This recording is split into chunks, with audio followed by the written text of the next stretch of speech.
Welcome to episode 15 of the Stageworthy podcast. I'm your host, Phil Rickaby. On Stageworthy, I interview people who make theater, actors, directors, playwrights, and more, and talk to them about everything from why they chose the theater to their work process and anything in between. My guest is Suzette McCanny, a Toronto theater actor and film director. Suzette is appearing in We 3 by Q6 Theatre at Toronto's Tarragon Theatre until April 17th, 2016. Suzette joined me to talk about the process behind creating We 3, her discovery of film directing, and more. She and I also managed to forget the names of things we should know. For example, she forgot the name of the new colony, while I forgot the title of Shakespeare's As You Like It. You can find Stageworthy on Facebook and Twitter at StageworthyPod, and you can find the website at stageworthypodcast.com. If you like what you hear, I hope you'll subscribe on iTunes or whatever podcast app you use and consider leaving a comment or rating.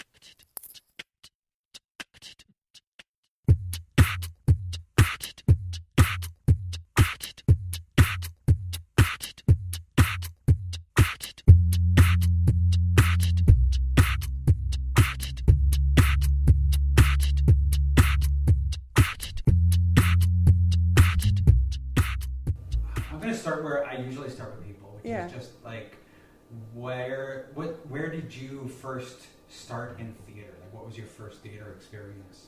Do you remember? Oh yeah.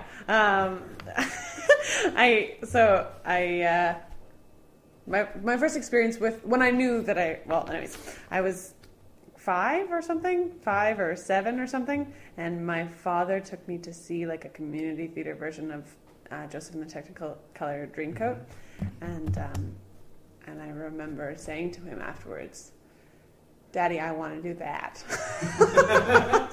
And I don't know how he responded, but anyways, and then I think from there I always wanted to, and it was always a part of my identity. Did you know, like? I mean, that was, Sitting in that show, were you aware of those people are making pretend they were performing? Did you know that? I knew. I knew that they were like. Not really those people? Yes, I knew that they were not really those people. I think I had an awareness that they were doing something that they knew. That they knew they were doing something else. So you that was like your first experience in the moment that you knew you wanted to do that. Did you do plays throughout school, or did you? Was it sort of that thing that you kept in the back of your head? No, I did like musical theater for my younger years. Like I lived in Winnipeg, and so there was this like beautiful. Community theater that was attached to a school, and I was Anne of Green Gables, and then then the next year I was Captain Hook in Peter Pan, because I had grown up, I guess. The year before that I was like Oliver. We were in Oliver, but I was one of the lost boys. Or whatever. Pickpockets? Yeah. Orphans? So I did that for a number of years, and then we were going to move to Ottawa, and I didn't want to, and I only agreed to move there because my parents showed me this brochure for Canterbury High School, the classic Canterbury, and so they. I was like, okay, fine. I'm only moving if I get into this school, which we moved way before we got into the school. And then I did. So then I auditioned for it later, and I got into Canterbury, and that's a 4-year arts program in Ottawa. It's a high school. It's a high school. Yeah. And like, is it just like a theater school, or is it like an arts? It's an arts school, so it's like, it's literary, dance, visual art, music, and literary arts. Okay. Yeah. At what point did you realize that it was a thing that you could do, like as a career? I mean, sometime in high school. Yeah. I know, like, most of my community is still these people from high school, and there's done this. Then, like, if you talk to people outside of that community, that Canterbury community, people will be like, I'm like, God, you're from Canterbury too? God, what is this Canterbury bullshit? And so, anyways, so I think we kind of all decided together that we were like, we're going to do this. We're going to make theater. We're going to be artists. And so we started there when we were all like little baby 15-year-olds and did a lot of Zoo Story and like the Crack Walker and Judith Thompson, and sort of fell in love with all the Canadian works. Were you self-producing there, or was it like the school would put on these shows as well? We did a bit of both. They had like some big ones at the end, but I was there was definitely self-producing. Like we would just put on shows in the cafeteria. So it's the kind of thing that you can really only do at like an art school where they're like, sure, go for it. And of course, when other people are probably like, all right, I'll see it. Whereas if you're in a regular high school and like, I would put on a show in a cafeteria, they're like, I don't even know. Kids are like, what are you doing? Throwing stuff. Yeah, totally. And out of Canterbury, did you go into any other school, or did you head straight into the industry? No, I did a year at Ryerson for theatre tech, and so I learned how to sew Jacobean underwear really well, and so I did a little bit of stage managing, a little bit of production management stuff there, and then I was like, oh no, I need to go to acting, and then I auditioned the following year for University of Windsor, and that's where I did. Had you intended to go into like the tech aspect of theater, or was it just something you were trying to keep more well-rounded? I mean, I was very aware that actors don't make any money from a very young age. I was trying to be really reasonable about it. Like part of my plan was like, I made sure to get a serving job, like when I was in grade 11 or grade 10, so that I would have enough experience so that I could be a server while I was being an actor. Like I knew that's good thinking. I mean, no, because when I was in high school and I said I want to be an actor, people would be like, "Well, make sure that you know how to wait tables." And I was like, "I'm not going to have to wait tables. I'm too good. I know. I'm going to be, but it's good to get that in. Also keeps one humble. Yes. It's also interesting because I know people who are actors, but they can stage manage. Yeah. But they won't tell anybody they can stage manage because they'll never act. Because everybody will be like, I need actors I can find. Stage manager I need. Yeah. Yeah, and I've been actually having to deal with this for my whole life because I even in high school I liked both sides. I liked the like technical side. I did a bit of stage managing, and I liked the whole thing. I liked everything. So I thought maybe I could do technical theater, and then I was just like a little bit too jealous of my friends who were in the acting program. I was like, oh, I can't. Maybe I have to actually go do acting. But then once I got out of the acting program, I've been doing it to myself over and over again. So like I taught myself how to make films. So now I'm definitely on the technical side of the filmmaking. Right. More, I would say. I do a lot of acting in film as well, but more than that, I make my own films. Well, I mean, the thing is that in film and independent, like if you're really like, there's independent film and then there's like super independent Canadian film where you are making it yourself. You better know how to do all that stuff. Right? Like act in it and film it and like edit it, the whole thing. Yeah. Totally. Did you come by like? Did you decide that you just wanted to learn how to do filmmaking, or was there like a thing that you wanted to get out of it, or? I don't remember. What happened? I mean, I think it's kind of started with. Do you know Kelly McCormack and the crew that did Play the Film, Colin Munch and very vaguely. like Christian Brune. Okay, yeah. And Danny Paget. Yep. We did that like a couple of years ago. Maybe, I don't know how many years ago now. Yeah. And I was in it, and I guess I watched them like just produce the heck out of this like beautiful film. No, I was doing it before that. I don't know, I just grabbed the camera. Because I guess it's the thing, it seemed easier. I was like, than putting on a play. Yeah. I was like, I could just take this camera and borrow this camera and make a film with my friends in my living room, and then I have a film. Mm-hmm.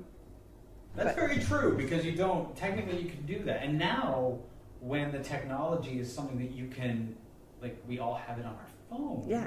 Yeah. And you can even edit it on your phone. Yeah. The quality of stuff that you can make on your phone right now is like so far beyond anything that I could have made on my Super 8 camera when I was 16 years old. Yeah.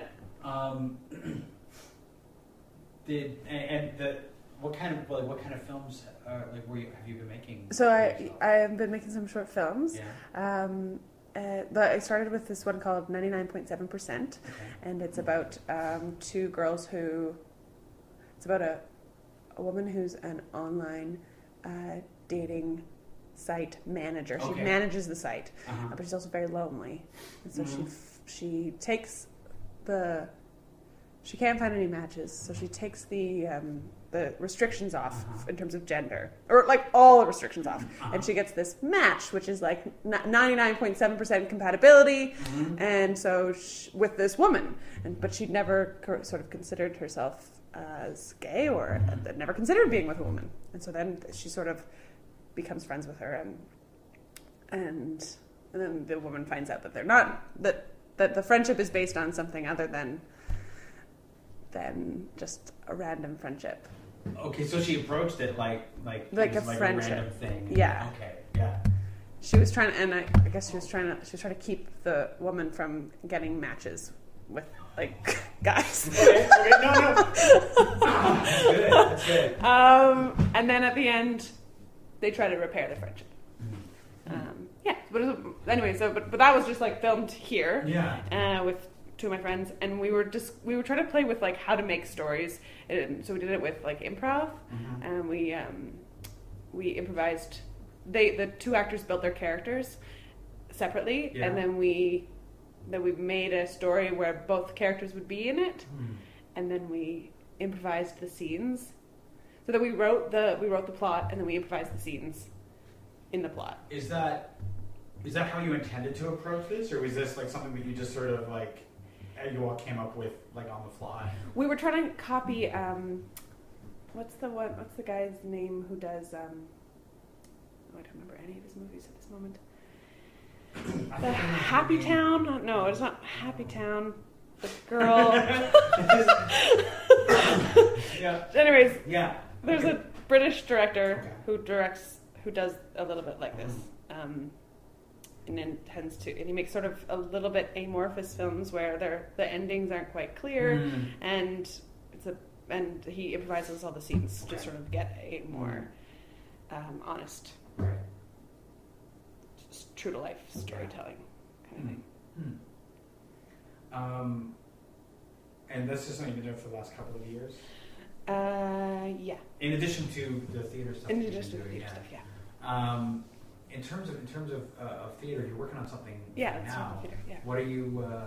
Can you tell me about the show that you're working on? It's actually really funny because it's very similarly in process. Okay. It's almost exactly the same as what I just described with this film, which is, I guess, that's what I'm into now that I think about it.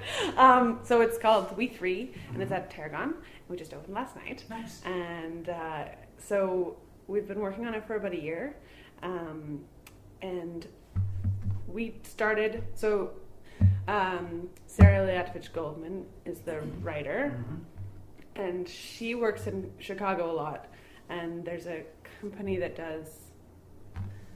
I wish I remember the name of the company as well. But I'm not very good with names. Anyways, I think it says. I probably should have thought. I should have said write down some names of things that you know. Yeah, no, like. Anyways, so do you know Kate and Sam Are Not Breaking Up? The Q6 Theatre did them a little while ago. Yeah. So that play was made in the same way where you take. The writer thinks of a plot, give the characters to the actors. The actors develop the character, and then make different, and then you go into a room and you have the first improvisation, and you make the character by, like, the director and the writer asks the actor questions in their character. Like a hot seat sort of thing? Yeah, exactly. Just sit there and okay. Yeah. And then you sort of talk, the character talks about their lives, and then you sort of get nice little tidbits of information out of them. And then you do so you do that with all the characters, even the smallest characters. It doesn't matter how big the character is. So each character gets, like, to be fully explored. Yeah. And then you take then you do an improvisation of scenes that are not in the play, but that are with other people other than the people in the play. Okay. So you would do, like, with the boss, or with the boyfriend, or whoever it is that is talked about but it's not in the play. And then you also improvise scenes. So once that's done, you improvise scenes with each other of scenes that are not in the play but discussed, perhaps. And then so that you have this shared base to start from. And then you improvise scenes from the actual play. So like whatever the writer wants to see. And so then the writer records all that, takes all that away, and writes a play. And that's where this play came from. So that format was used to write Kate and Sam Are Not Breaking Up, and that's used by this company, whose name I can't remember, but I will maybe email it to you later, and you can put it in the production notes of this. Sure, I'll put it in the show notes. The show notes, okay.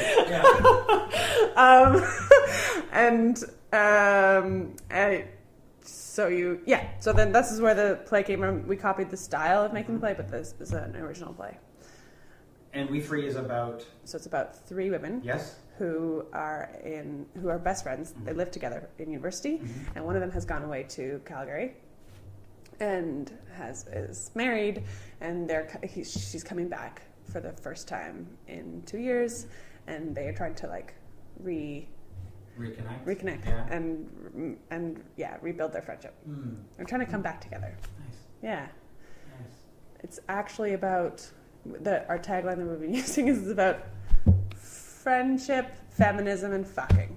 All the 3 Fs. Right, the 3 Fs. That's all you need. And you were, how long? I think you said, but how long you were working on this? The process has been about a year. Okay. But we've come together for intensive workshopping sessions. So in terms of the whole process for a year, or like there was a period before the year of working on it?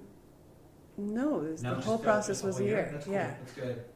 It was we started last April, and we were going to go up in October, but then we got pushed back to April. So it's been a full year. I feel like every year for the last little while, I've seen your name almost constantly on shows, like independent shows or in Fringe for the last few years.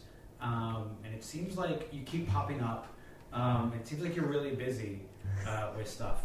And that's really great. Thank you. Are you, obviously you enjoy the production side of it. Yeah. Do you find it difficult when you're acting to completely divest yourself of the producer brain? That's interesting. Yes. Yeah. Well, yeah. Like, I have a deep respect for my stage manager, and I have a deep respect for my producers, and especially on this show, like my producers and my stage manager, for example, are doing an amazing job. Yeah. And so I just feel a huge amount of respect for them, but know that that's not my job. Yeah. And that my role in this, we're all working together. My end of the bargain is to know my lines and be emotionally prepared for the production. Yeah. I know for myself, I mean, obviously I respect the stage manager all that. Of course. In the back of my brain, I'm always like the producer brain doesn't always turn off. Me. Yeah. And that's like a huge challenge, probably because I didn't produce early on in your career. You've done a lot of producing since. But early on it was when I was in theater school, nobody ever talked about self-producing. Right. At that point. Right. So it was all when you get the job. Right. And so once I started self-producing, I didn't have a background of, now I am in this role, behind the scenes, and now I'm in this role. I think it's something that you have to learn. Yeah. And if you don't, it's like it's a muscle that is sort of undeveloped, especially that muscle of being able to like turn off the producer brain or the writer brain. And things like that, which is really difficult. In terms of the fringe shows and things that you have done, so I think you did some Shakespeare. Yeah, I do a lot of Shakespeare Bash'd. Shakespeare Bash'd, of course, yeah. Is that like, and that's at the Victory Cafe? Victory Cafe, yeah. That's like almost like every year? Yeah, it's coming again this year. We're going to start rehearsals in May for, I don't know if they're not good. Well, it's just like, it's a Shakespeare play. It's a Shakespeare play. I think I don't know if they've announced it. Anyways. Well, we won't discuss it, but obviously pretty much every actor loves doing Shakespeare. Yeah.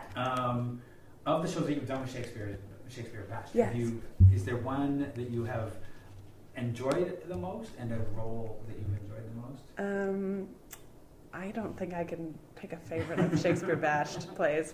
My first one with them was I'm really bad at names. With the princess from France. Is that Henry? No, it was a comedy. It was a comedy. Apparently, I'm going to be really bad. No, we can't remember. Too. All of the Shakespeare. Not Two Gentlemen of Verona, but there's much ado about nothing. Okay, oh, God, thank goodness. A name. Oh God. Okay. We did it. We're good. Yeah. So there was that was really fun because there was like 3 girls, or 4 girls and 4 boys, and we were like the young lover teams, and we were like fighting against each other. The team was just so fantastic and hilarious. So that was a great time. And then last year we were doing. Last year I got to be this. Well, last year me and Julia were the Merry Wives of Windsor. So we got to be the Merry Wives together, which was so fun. And I just love the way that they cut it. Like they always cut the shows really well. The hour, because it's hard to get down to an hour and a half, right? So my favorite part of working with Shakespeare. Some are easier than others to get down to an hour and a half. That's true, yeah. But you can't really do that with Hamlet so much. But I love being able to drive the plot with Merry Wives of Windsor. Merry Wives is a bit of a difficult one. Yeah, it was tricky. I think it was a challenge to make it like kind of palatable in the end. I always feel that Merry Wives is this one that's like, it's just like it was written under duress. It was like, look, I know you killed this guy, but everybody really loves him, so write another play. So he was like, fine. But it's like it's almost like his heart wasn't in it. Yeah. You know? And it's just like it's generally unsatisfying. Yeah. I mean, there's a lot of fun to it because of the putting people in baskets and stuff. Yeah. But and then I find modernizing it is a little like there's a lot of like. Even the fact that the girls are making fun of this fat guy is a little hard to deal with. Oh, man, I hadn't even thought about that, but it's hard enough to quote unquote modernize Shakespeare, but especially when we're so conscious now of like body shaming and things like that. Like this guy's defining feature is he's corpulent. Yeah, he is exactly. He's the fat knight, and so that's the joke. I mean, he's also rude and like an awful person, but mostly they protest him. Everybody talks about how fat he is. Because he's fat. Yes. Yeah. So that seems like a weird thing to base a play on. It is a strange thing to base a play on. There's always that, like, I remember when I was younger, I was like, when somebody would say, oh yeah, Shakespeare's, we're just going to throw modern clothes on. I'd be like, modern clothes on Shakespeare? And I, like 16 at the time or whatever, I'm like such a snob.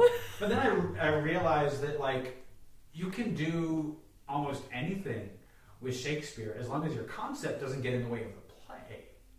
Yeah. I've done Shakespeare, like I've been involved with a couple of Shakespeare shows where great concept, but not that play. Yeah. Like, to tell the story. You kept like bumping into the concept, which is never quite good. In turn, like when you're rehearsing that play, like they're cutting it down. Are you guys discussing what they're cutting? Like, can you is there a reason? Are you discussing like why did you cut that, or is it just like is everybody just like you just gotta cut it for time? So fuck it, just like. I mean, one of the nice things about Fringe is that they will turn the lights on. Like they will get so mad at you if you are over an hour and a half. And an hour and a half is a great length for a play. Yeah. So but it keeps you really like honest in terms of like cutting it.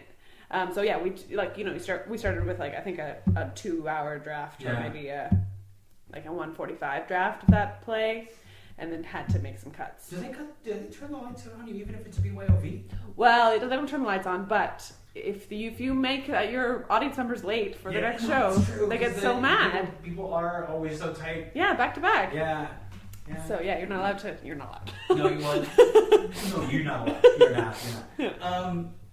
Is there something that you're like that you wanted to do with Shakespeare, or anything else that you're like, this is the thing that I want to do? Like in terms of starting with or Shakespeare, being in a like, show. Well, either or. Like, is there a dream Shakespeare that you would produce? Oh, is there a dream Shakespeare that I would produce? Because I know mine. I know what mine is. Somebody comes to me and says, "You want to do a Shakespeare? Here's the money to do it." Boom. I know. What is it? Now I'm gonna. No, you're gonna blank the name. Oh no. What happens in it? I'm gonna go with Touchstone and the Wait. The play's the thing. No. It's the one. All the world's a stage. Yeah, that's the I one. know. It's got the thing with the stuff and the. Rosalind, yeah. It takes place in the forest. Yeah. The Forest of Arden.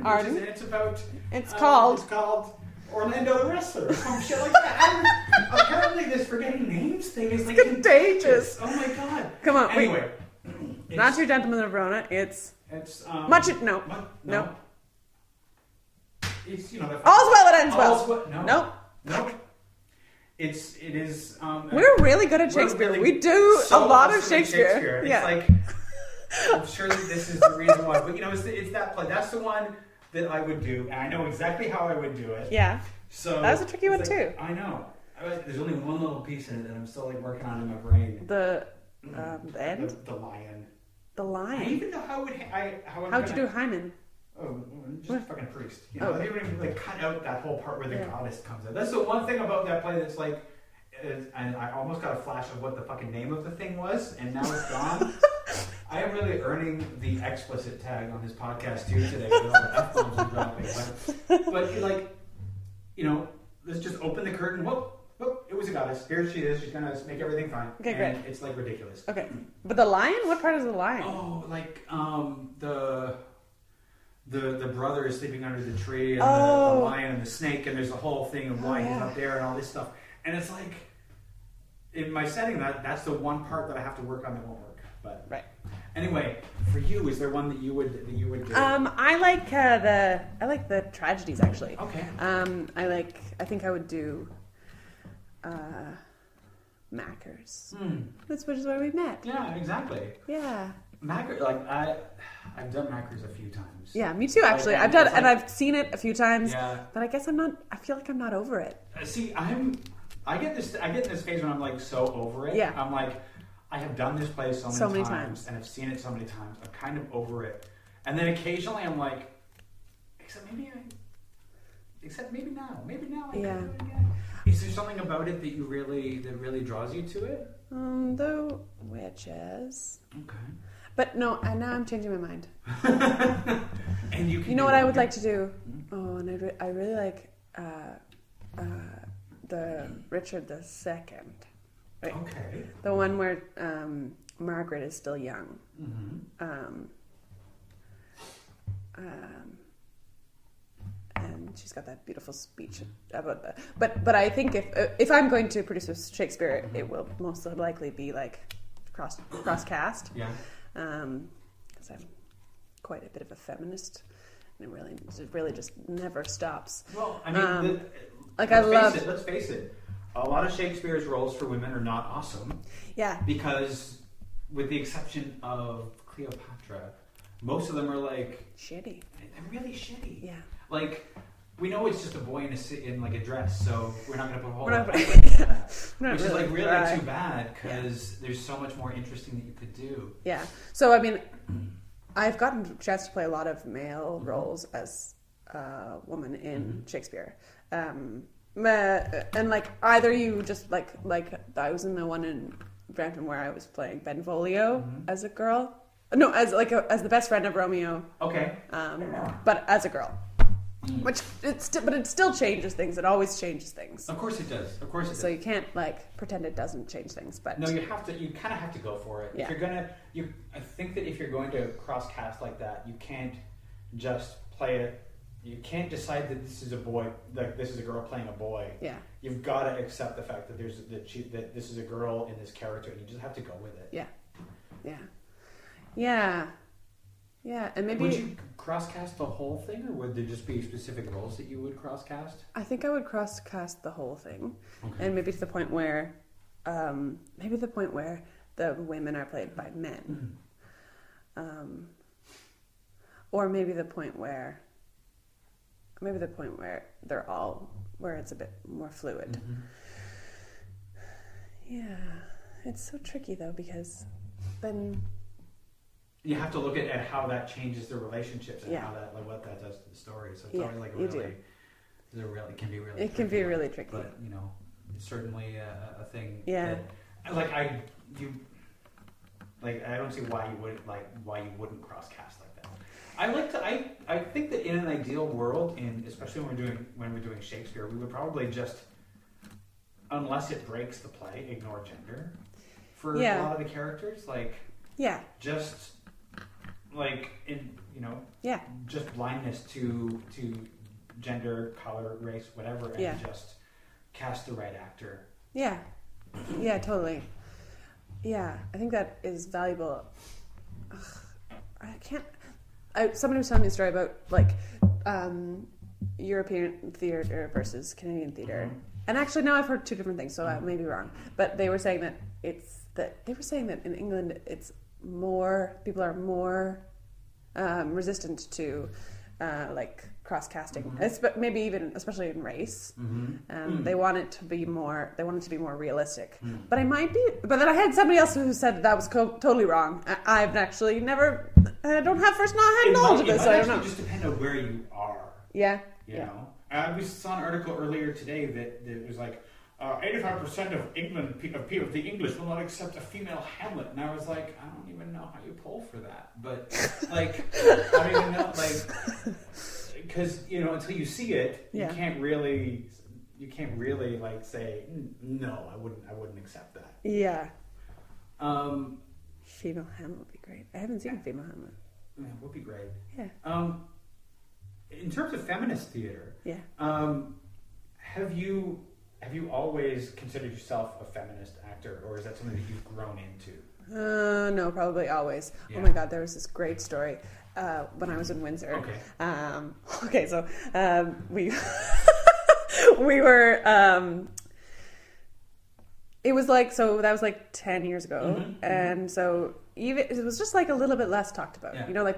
I feel like it's really come into its own in the past 4 years, maybe 5, in terms of feminism getting this really big wave again. But so we were doing this play. There was 4 female characters in the play, and there was 10 men in the play. There were 15 women in the class and 4 men in the class. So the men played double characters every day, and the women were divided into each woman got a quarter of a character, played only every second day. And I was so mad at the injustices of this. And so that I did, under the supervision of my boyfriend at the time was David Gingrich. Yeah. And he was I was so mad. I was tearing my hair out. He's like, okay, well, get the facts. What are the facts? What are the facts? And I was like, okay, yeah. So I counted the amount of sentences that each woman had and the amount of sentences that each man had. So each man had 10% of the play, and each woman had 0.1% of the play. And I was like, this is not acceptable. We're all paying the same amount of money. This is not acceptable. Yeah. But they ignored me in the end. My dear friend Alex Crowther, who's now my roommate, who lives here, that's his jacket. He ended up switching one of his roles with me. Huh. So I played one of his man roles. How did they take that? They were fine with it. Okay. They were definitely fine with it. They were not going to mandate that. I guess they were not going to mandate that everybody had to do it. Yeah. But they were totally fine with me doing the man role. So that's to their credit for sure. Okay. Kind of to their credit, they could have been like, it kind of makes more sense to put the women in the men's roles and the men in the women's roles. Yeah, I know. But I mean, I understand it's really hard to find plays with enough people for theater schools, and like I understand that it's like it is, because you're almost never going to have that many people like in a play again. Period. Yeah. Yeah. If a writer wanted to make a lot of money, they could write a couple of like 30-person cast plays with about 15 women and 4 men that weren't bad. Well, I mean, if you were going to look at the actual demographic of a theater school, you're mostly women. It's mostly women, yeah, and a few guys, and you should, there needs to be some stuff that can do that. Yeah, and I think a lot of the theater schools should probably be a little more adventurous in their casting, that sort of, especially when they're often doing the classics anyway. Yeah. Which makes them difficult because, if you're doing 'Tis Pity She's a Whore, and it's all men except for a couple of women, honestly, reverse it. Yeah, why not? Make it 'Tis Pity He's a Whore. Like, let's turn that on. Turn that on his head or whatever. And the thing I found playing that man, and I have found I've found this true a lot of times, is that it actually uses different, there are tactics and power dynamics that are written into men's roles that I would just never use in my daily life. Right. The character that I was playing anyways was the head of a company. Yeah. And I have never used most of my characters don't walk into a room and already have power. Yes. Yeah. And so it was odd to try to. It was just I was very aware that I wasn't, that I was using tactics that I didn't know how to use in real life. That I didn't use as regularly as the more female-y tactics. Was there anything you took away from that experience? Yeah, and then also that that rhetoric, women characters are not given as much rhetoric as male characters are. So I didn't have very much experience, arguing a point, and driving it home. Yeah. And arguing a point and holding all of those possible arguments in your head, and then giving the other person the. Yeah. And so that I learned that as well. And actually, this play that I'm doing now is because there's 3 women, and it's a bit of an issue play.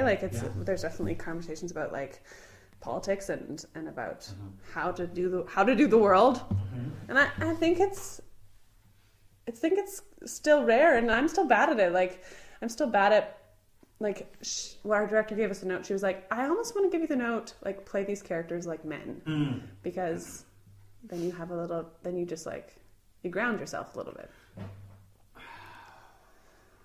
I'm just trying to think of so with that particular piece of direction, what are you doing that needs the play it like men direction? What is do you know what it is that the director was trying to combat from you? I mean, I think we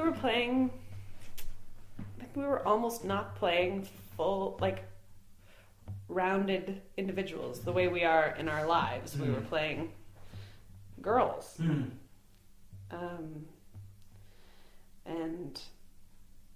the whole point was not to. The whole point was to be honestly, and I think over the range of this play, there is the time when we definitely, you definitely get squealy and excited, and but then there, to be aware that when I sit and talk, I sit and talk out of a place of like, out of a place of power, but authority.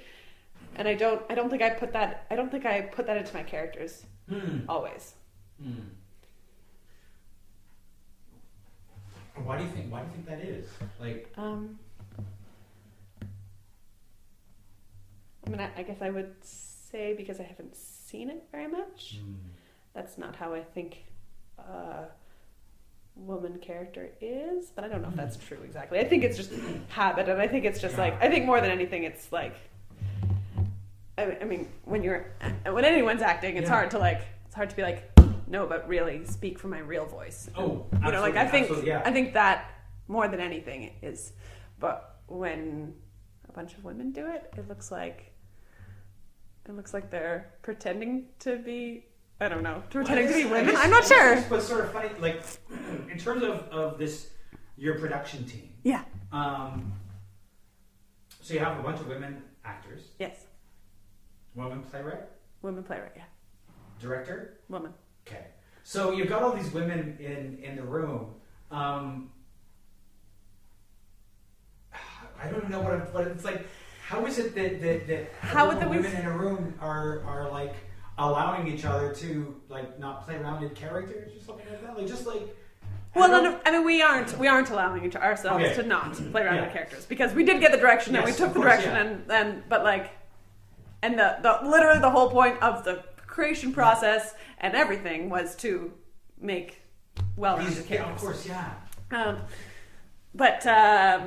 Yeah. Well, I mean, I think it's.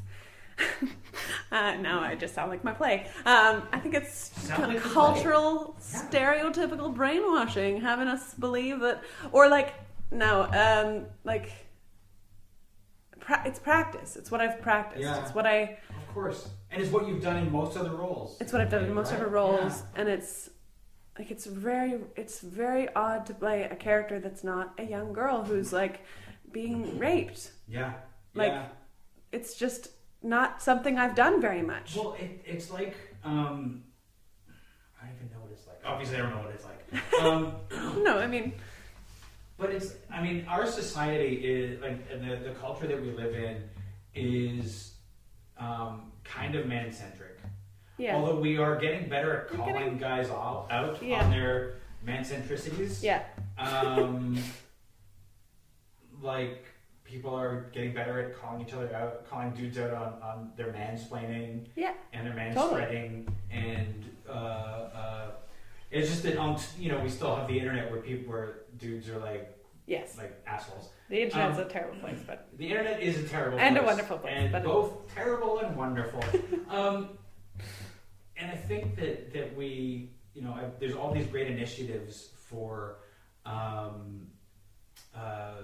like equity in theater and things like that. And I see all these conversations on playwrights, blogs, and Facebook groups about the lack of women representation in theaters. And I think there's an awareness of it. Yeah. I just don't think that awareness is filtering through to all of the places that it needs to go quite yet. Yeah, I don't think it's quite trickled down yet. Or trickling up. That's a good point. I think it's got to trickle up because down near the bottom, it's there. Yeah. The people who are programming and the people who are putting seasons together and things like that are not quite doing it. Oh my god! But I have a friend who's working at a regional theater, and they are trying to program their next season, and the programmers are aware that they need to be programming some female playwrights, but they say they can't find any, and I know, and then she's going and looking to see if she can find any, but there are so many other rules that these plays also need to fall into. Okay, yeah. That it's hard to because there are not as many ones from before 1950. If the mandate is Canadian plays, then absolutely that makes it kind of difficult. Yes, right. Because theater didn't really exist so much in Canada before. Even the 60s. It's like time. Like we're behind a little bit. So like I see that for sure. Yeah. I don't know, because I always figure like if you know that it's an issue, you can always like approach female playwrights and say hello, please write a play for us. Here's our mandate, please write within it. You know, but I sometimes feel like the we can't find any female playwrights is a little bit of an excuse. Yeah, it is. I know a couple of people who have been like they've made it their goal this year that if there's a play and it's all dudes, they're not going to see it. Whoa. If you're doing a show and you didn't cast women in the play, or you're doing Shakespeare or something like, you're just not going to see it if it's like all dudes. Yeah. And I think that's in a way that's one of the only ways that we might make an impact on changing the way that theaters do things is like do it or we're not buying tickets, you know? Yeah. Yeah.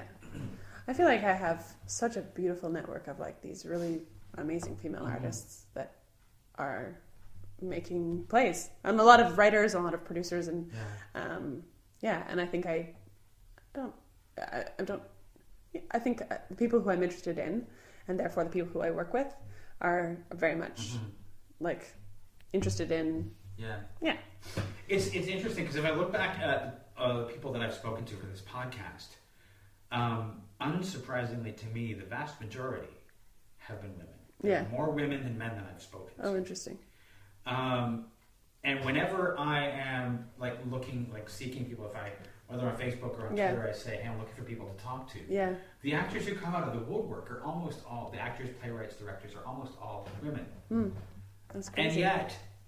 And yet, when we look at our stages, we see shows that are mostly dudes. Yeah. Which is kind of a weird thing. Yeah, and I don't have anything against dudes. No. And, I don't either. I just like a little diversity. In my stages. And then you start talking about then you're talking about diversity, and then you've got to talk about everything. Then you're you do. Then you're talking about racism. Then you're talking about not racism, but racially awareness but like ableism. Like once you go down the path, there's a lot. I think we gotta go down the path. I think just go down the path. We gotta do it because I think that our theaters and our arts will be stronger for doing that. Yeah. But I think we gotta fight through the change process. Yes. Which is, I think, going to be a little bit rocky for a few more years. Yeah, I think so too. Unfortunately. But I do think our we did this show this show for our preview audiences were on the older side, like they were an older generation, and our opening night crowd was very much younger, and it was like our generation. So, but it wasn't like they didn't. It wasn't like the generation above me didn't like it. Mm-hmm. I think it was. I think they like. So sometimes I think that like once our generation moves up, and then it'll all be fine. But I don't think that's true. I think that there's lots of people who. I think they are just as aware of the problem as we are. I love to think that. Once the old guys retire I don't think, and we all move up, then it's going to be this utopia of like diversity and equality and feminism and stuff like that. But I kind of look at, people that I used to know, just generally in my life, people who were like, when they were younger, like they were like the most socialist people that I knew. Right. They're totally. like, and now they're like, they're voting conservative and they're worried about their tax cuts and why should I pay for the arts and things like that. And I'm sort of worried that we're going to get there and it's going to be too late because we're going to be not aware of the problems. No, I think it's a good point. Yeah. I'm not going to end on this particular note because I think it's a little bit depressing. Yeah. To end on that. Well, we're fucked. So, okay. In terms of this show, how long does it run for? It runs until next Sunday. Which is April 18th. Wow, we are not good with names. Terrible this game. My God. April 17th. 17th. Okay. 17th. And after that, you're working on the next show with Shakespeare Bash'd. That's right. Which we can't say. Yeah. Oh. Yeah, we got a thing. And very excited about that. Do you know what you're doing after that? I don't know what I'm doing after that. I've got some 3 films that I'm trying to get into the festival circuit right now. So I will be doing a little bit of work on that, and hopefully sometime in the summer they'll get their premiere. Cool. Yeah. Are there particular festivals you're pursuing, or is it? I'm hoping. I'm hoping that Breakthroughs might to have it, and then there would be the Toronto premiere. Yeah. But I'm looking at also a lot. There's film festivals are crazy because there's so many, and there's just so many, and they're like in the States and lots of really cool. I guess they have their own criteria. For yeah, they all have. They all definitely do. Do you find that applying for the festivals is kind of like applying for grants or anything? Like you have to use the buzzwords that you think they want to hear and word it in a specific way so that they'll get their attention or anything like that? Yeah, you do have to do a little bit of that. It also costs a lot of money. Oh my god, does it? Yes. Oh. Everyone costs do you have to $60? And this is this totally. Do you have to pay an entry fee to get in? Even you have your application looked at? You have to pay a fee to apply. Oh. So, and they're about 60 to, they're 40 to 100. Okay. But then if you apply to a bunch of them, that adds up. Really adds up quickly. That's like a Blind to Fringe festival. Yeah. Those, Yeah. Which has that, hey, I got into the Fringe. Are you on social media? I'm on the Twitter. You're on the Twitter? The Twitter, you can find me at Suzette McCanny. And do you have a website or anything? I do. SuzetteMcCanny.com. That's good. But you can find it all through Twitter. Twitter's probably a good place to find me. Great. Well, thanks so much for Thank you so much for talking to me.